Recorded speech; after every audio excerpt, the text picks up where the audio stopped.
I'll be speaking with Gale Khoury Toensing, who's one of the people who will be on the U.S. boat to Gaza come this June. Gale, tell us about this project, the U.S. boat to Gaza.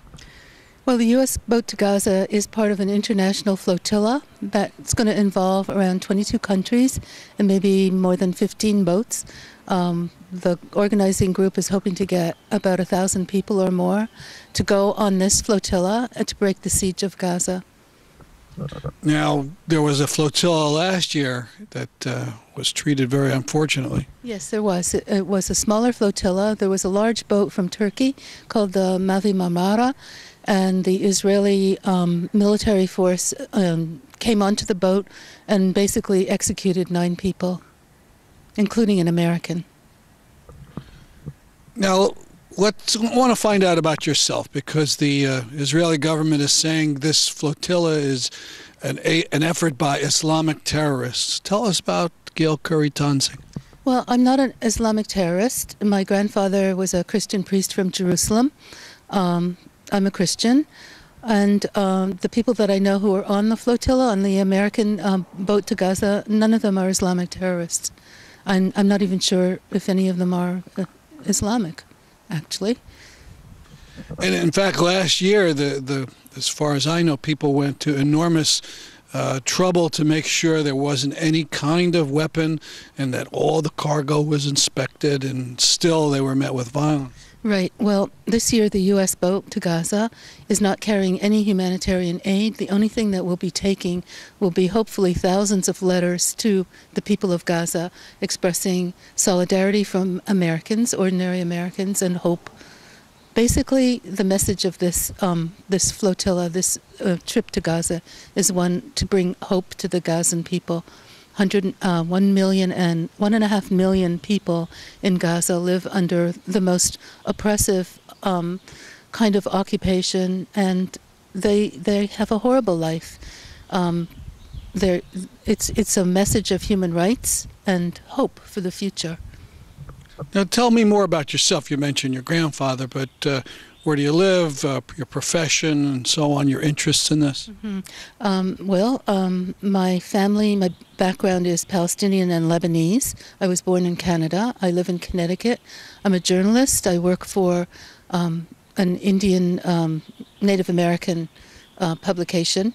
We have a website and a magazine, and I draw very much similar parallels between what happened to American Indians in this country with the advent of settler colonialism, with what is happening in historic Palestine and the colonization of historic Palestine.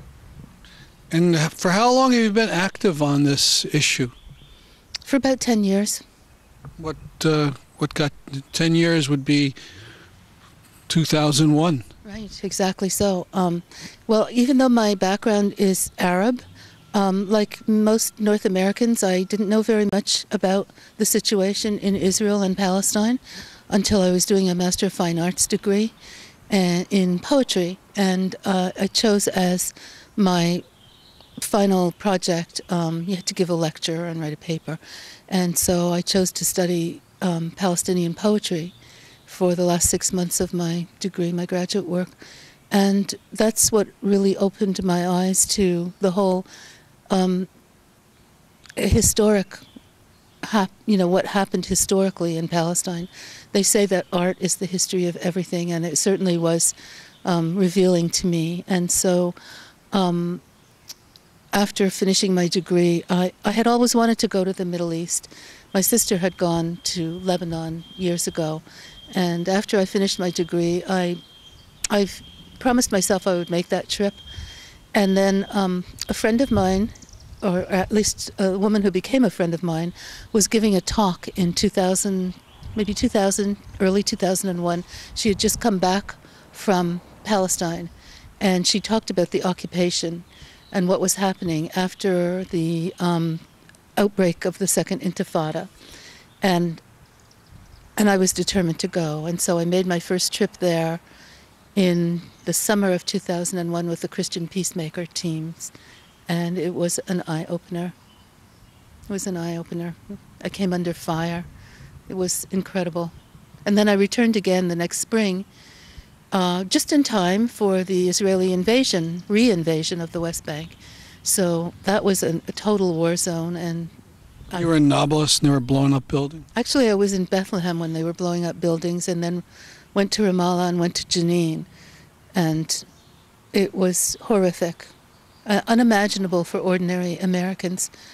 And so while there's some risk involved in this boat to Gaza, it's nothing compared to the risk that Palestinians experience every day of their lives living under this horrific occupation, illegal occupation, I might add, because it is illegal under international law. Thank you very much. Thank you.